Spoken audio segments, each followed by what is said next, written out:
The test is in 4-part, Part 1, Part 2, Part 3, and Part 4. Now look at Part 1. 1. Part 1. You will hear a woman asking for information over the phone. First, you have some time to look at questions 1 to 5.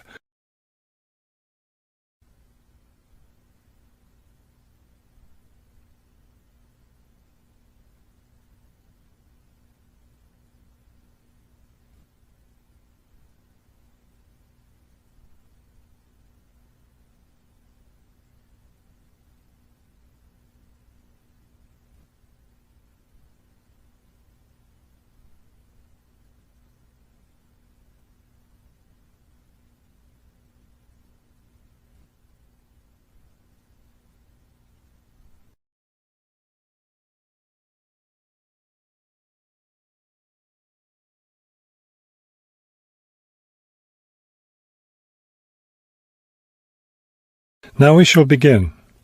You should answer the questions as you listen, because you will not hear the recording a second time. Listen carefully and answer questions 1 to 5. Good afternoon, Plainfield Community Centre. Yes, hi. I'm new in town, and I was curious about the services the community centre has to offer. We offer a variety of recreational activities. What were you interested in particular? Well, everything, I guess. Okay, let's start with kids. I have a teenage son. What activities do you have for teens? Right now, during the school year, we have tutoring sessions for children and teens in all subjects. That would be good. He needs help with algebra. We can certainly help with that. Just have him come by any Wednesday or Saturday afternoon. That's when the tutoring sessions are scheduled. Fantastic! What about sports? Do you have sports activities for teens? We have tennis lessons on Sunday mornings for teens and Sunday afternoon for adults. I don't think my son would like that, but my husband might. For myself, I'd be more interested in yoga. Do you offer yoga classes? We do. Our yoga classes take place on Tuesday and Thursday evenings. We divide it up into several groups, so there's one class for younger children, one for teens, and one for adults. Really? I doubt my husband and son would be interested, but I'd like to sign up for yoga. I also like reading. Do you have any book clubs? We have one just about to start. The first meeting will be next Friday morning. It will focus on early 20th century novels. Too bad it's Friday morning. I think my son would enjoy it, but of course he's in school at that time. Well, actually, that book club is for adults only. We may start one up for teens next summer, but we have nothing for that age group right now. Oh well, I suppose he has enough to keep him busy for now. Now, what about fees? Do these classes and activities cost anything? Before you hear the rest of the conversation, you have some time to look at questions 6 to 10.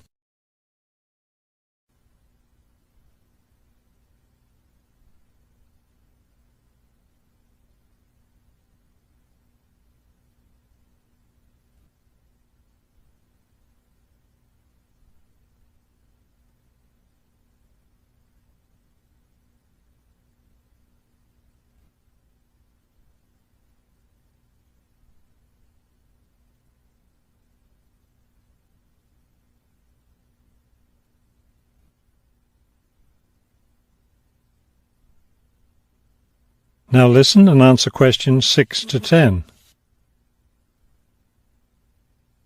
There's a small charge for non-members for each class. However, they're all free to members. Would you be interested in becoming a member? How much does the membership cost? Not much at all. The yearly fee is $75 for individuals and $225 for families. What do I get with the membership? You get free access to all classes and activities, and you can use our facilities like the tennis court, the exercise room and the meeting room.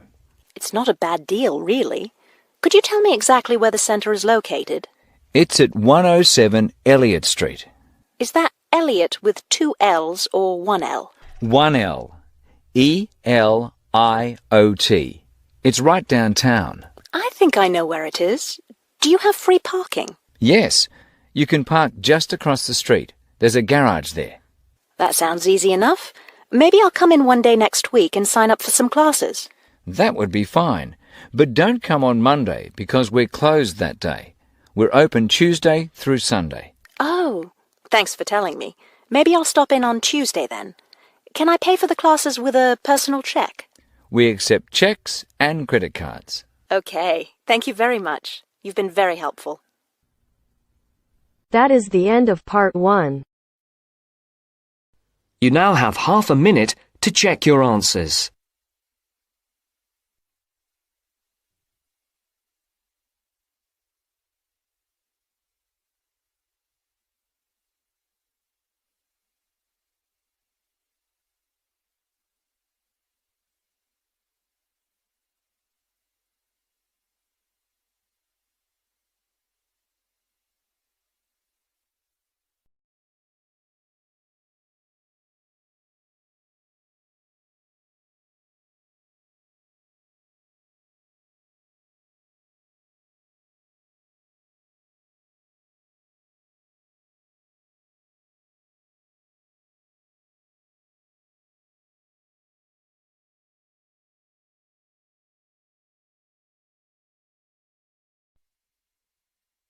Now turns to part 2. Part 2. You will hear two students talking about a school project. First, you have some time to look at questions 11 to 15.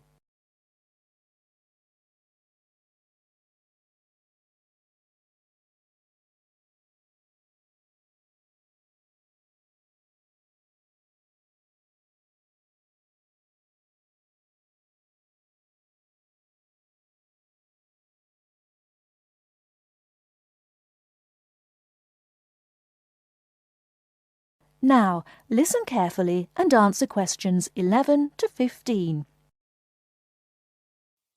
Hi, Lynn. How's your project coming along? Oh, not very well. I've got all the information, but I can't seem to organise it into a presentation. Well, you'd better hurry. You only have one more week. Yes, that's okay. It's just that... Oh. Well, why don't you try your presentation on me? Maybe I can help. Oh, really? Great. Okay, well, I've chosen solar power for my subject, and I'm going to talk specifically about domestic water heating. You know, like the ones popular in America. I've got some facts here. Oh, that's good. But just start your presentation from the beginning. Oh, right. Well, here we go then. There are many reasons why we should be looking elsewhere for energy sources. As most people are aware, fossil fuels and other such non-renewable sources are by definition finite, so something needs to be in operation soon. Currently, there are a number of alternative energy sources available which can, with a little preparation, be used to provide for a significant part of our domestic energy requirements. In this presentation, I am focusing on solar power and its application as a domestic water heater. As a renewable energy source, solar power is in many ways ideal. The amount of the sun's energy which reaches the earth every minute exceeds the energy that the global population consumes in a year. Although scientists argue that it is not finite, sunlight is certainly a long-lasting resource which is not depleted through use, and solar power converters use this energy without needing any complex moving parts. Once collected and stored, solar energy can be used for many purposes, but it is becoming increasingly popular as a domestic heating source. Generally, a building that is heated by solar power will have its water heated by solar power as well, and this has even worked in areas that are not exposed to long hours of direct sunlight, such as the United Kingdom, although not so well as in warmer climates. Why have you stopped? Well, that's all I've got so far. Oh, well. Start by talking about how effective it is. Oh, okay. Well, there are a number of factors that influence how efficient solar power can be. The first, obviously, is the amount of sunlight, and this is dependent on season, time of day, and climate. Although the UK has something of a bad reputation for sunshine, it is actually quite productive during some parts of the year. Given a sufficient size of solar panel and water storage tank, solar power can provide all of our water heating requirements in June and July, and even provide the majority until October. From October to the end of the year, this figure falls dramatically. December is the least productive, being able to supply less than 5% of the average household's hot water requirement. It is at this point that solar power needs to be supplemented with a more traditional form of heating. From January, solar power becomes more effective at a rate of about 20% per month, although this rise decelerates to around 18% by May.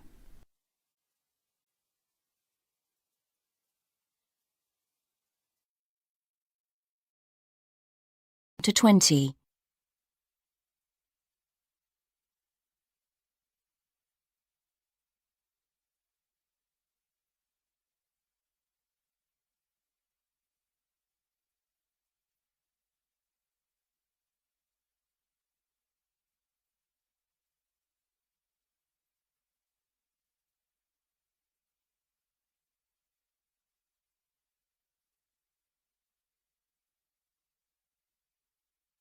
Now listen and answer questions 16 to 20. Next, a bit about the history of the museum and the preserved animal and plant specimens you can see there. The museum's named after John Hunter, who was a pioneer in the study of anatomy. He was among the first to understand that the study of other animals could tell us a lot about how the human body works. John Hunter was born in 1728 and came to London to work as an assistant in an anatomy school in 1748. Here John did his training in the study of human anatomy. It was after 1760, however, that he turned his attention to animals.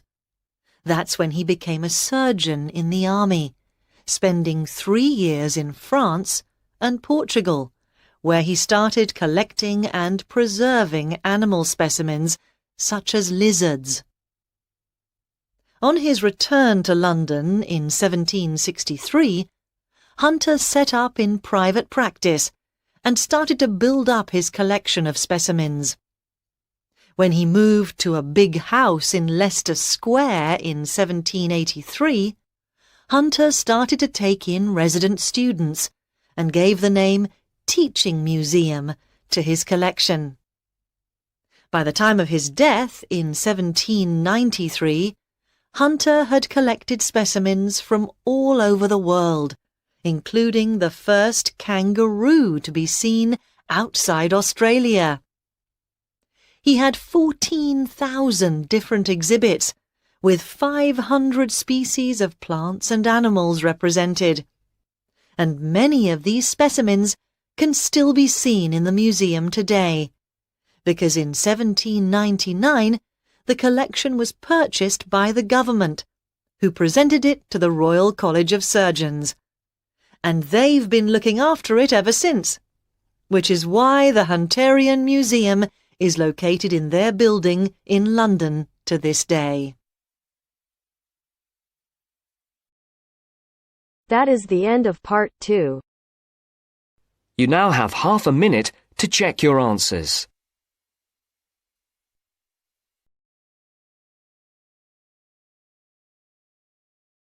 Part 3. Part 3. You will hear a group of students, Henry, Joe, Nancy, and Gordon, discussing changes to their work experience placement arrangements. First, you have some time to look at questions 21 to 26.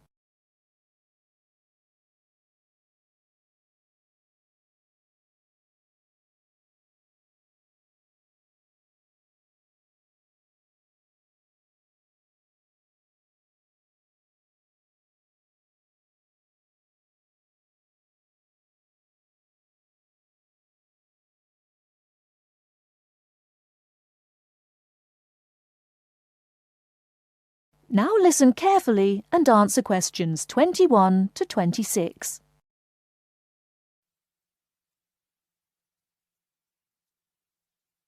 Look, there's the notice that Professor Jones told us he'd be putting up confirming the details of our work experience placements. But I thought that was already arranged.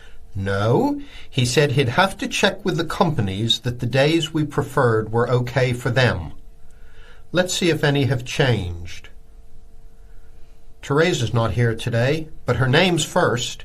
It says the Uni Bookshop, Friday mornings starting on the 23rd of March. So nothing's changed. I'll let her know. What about Manuel? He's not here either. Is he still going to the music store in the high street? If it's mainly music, yes, he's still down for that on Friday afternoons starting on the 9th. The day's different. It's changed from Tuesday mornings. But that's okay. I'll tell him. He'll really enjoy listening to music all day. Now, where's my name? Henry. Here it is. I'm going to the beauty shop, and I said I preferred Thursday afternoons. Oh, good, that seems okay. And my start date hasn't changed either. Joe, what day did you opt for? I'm going to Highway Hotels on Monday mornings. Yes, that's okay. And starting on Monday the 12th of March. Oh, has that been changed? Okay, I was scheduled to start the week before. I'll just make a note of that. What about me, Henry? Have I still got the Explore travel service on Wednesday mornings? Just a minute. Where's your name? Let's see. Nancy. Okay, here it is. Explore travel on Wednesdays, yes, but afternoons, and starting date is Wednesday the 14th of March. Has the date changed? No, not the date, just the time, which is fine. I'll get to sleep in. You lazy thing, Nancy. Chris's name is next on the list. Gorgeous Gowns Fashions. What a name. Yes, it sounds good, doesn't it? I'm hoping he'll bring me some free samples. So, has he still got Wednesday mornings? Yes, Wednesday mornings starting on the 14th of March. Okay, I'll tell him when I see him tonight that his arrangements haven't changed. Gordon, what about you? I chose that software company that makes computer games. I can't remember its name, but I asked for Tuesday afternoons. Oh, yes. Here it is. Games to go on Wednesday mornings.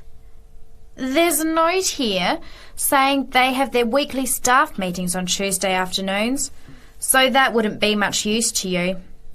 That's why they've changed it to Wednesdays, starting on the 21st of March, so you can see their working setup. OK, I'm glad they've changed it. I don't think I'd want to sit through a meeting every week. Before the conversation continues, you have some time to look at questions 27 to 30.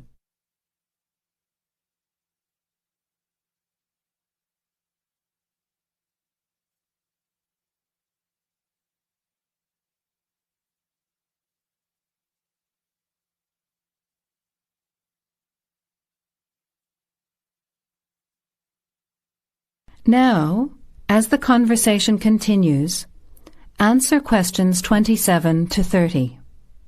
Can someone remind me what time we have to get to our placement in the afternoons? It says here, mornings start at 9 a.m. and afternoon sessions at 1 p.m. Oh, that's a shame.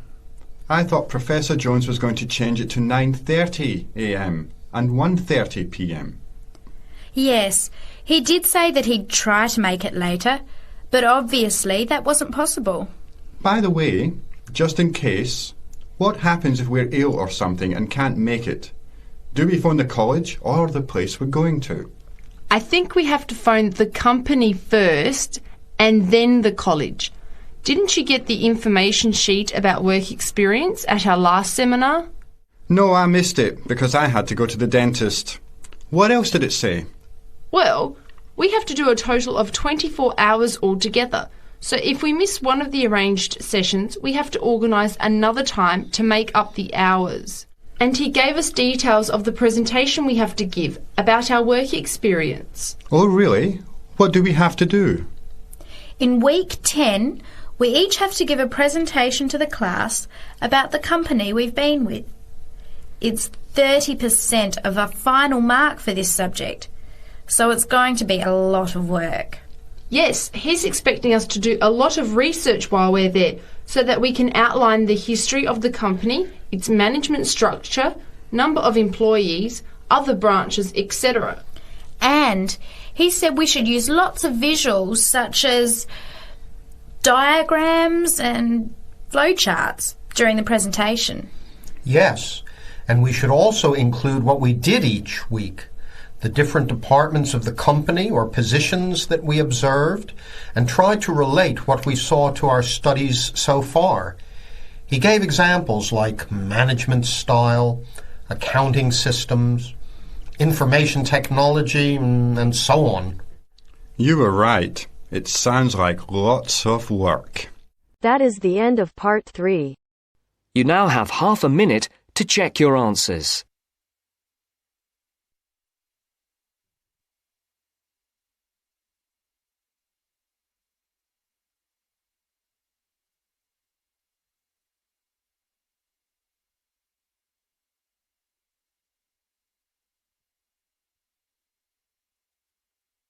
Now turns to part 4.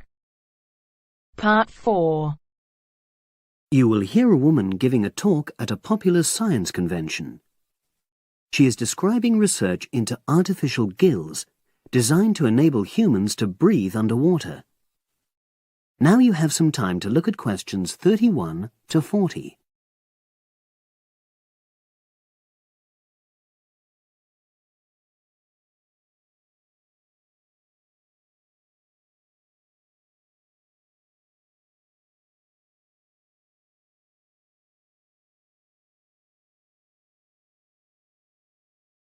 Now listen and answer questions 31 to 40.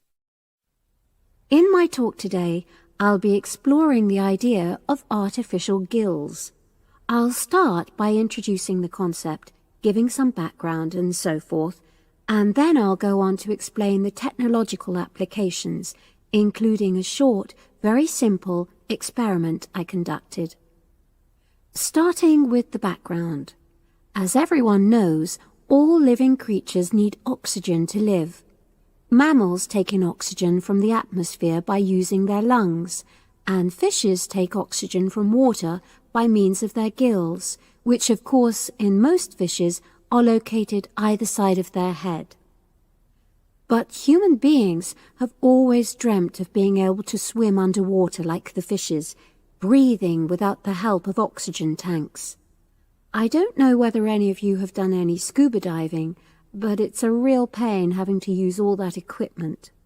You need special training, and it's generally agreed that tanks are too heavy and big to enable most people to move and work comfortably underwater.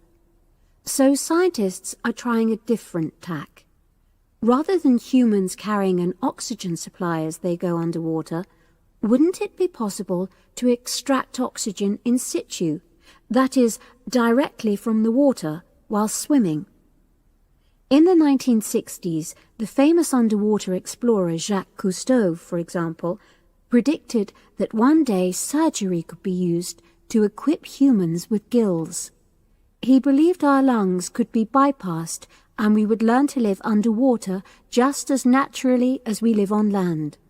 But of course, most of us would prefer not to go to such extremes.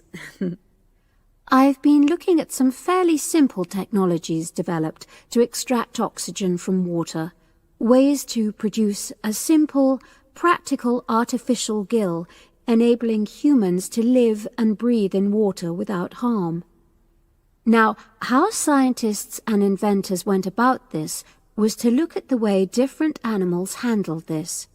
Fairly obviously, they looked at the way fishes breathe, but also how they move down and float up to the surface using inflatable sacs called swim bladders.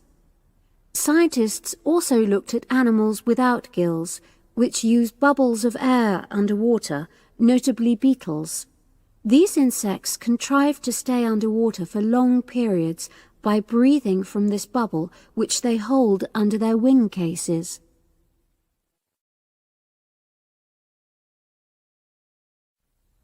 By looking at these animal adaptations, inventors began to come up with their own artificial gills. Now, making a crude gill is actually rather easy, more straightforward. You take a watertight box, which is made of a material which is permeable to gas, that is, it allows it to pass through inwards and outwards. You then fill this with air, fix it to the diver's face, and go down underwater. But a crucial factor is that the diver has to keep the water moving so that water high in oxygen is always in contact with the gill, so he can't really stay still. And to maximize this contact, it's necessary for your gill to have a big surface area. Different gill designers have addressed this problem in different ways, but many choose to use a network or lattice arrangement of tiny tubes as part of their artificial gills. Then the diver is able to breathe in and out. Oxygen from the water passes through the outer walls of the gill, and carbon dioxide is expelled. In a nutshell, that's how the artificial gill works. So, having read about these simple gill mechanisms, I decided to create my own. I followed the procedure I've just described, and it worked pretty well when I tried it out in the swimming pool. I lasted underwater for nearly 40 minutes. However, I've read about other people breathing through their gill for several hours. So the basic idea works well, but the real limitation is that these simple gills don't work as the diver descends to any great depth, because the pressure builds and a whole different set of problems are caused by that. Research is being done into how these problems might be overcome, but that's another story, which has to be a subject of another talk. Despite this serious limitation, many people have high hopes for the artificial gill, and they think it might have applications beyond simply enabling an individual to stay underwater for a length of time.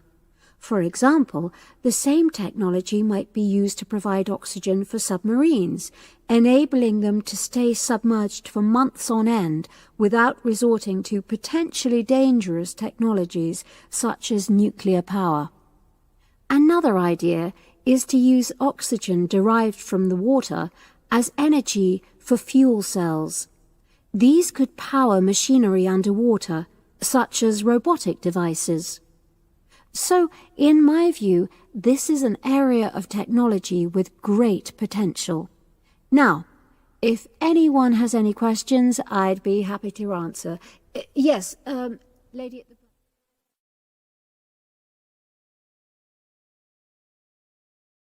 That is the end of part 4.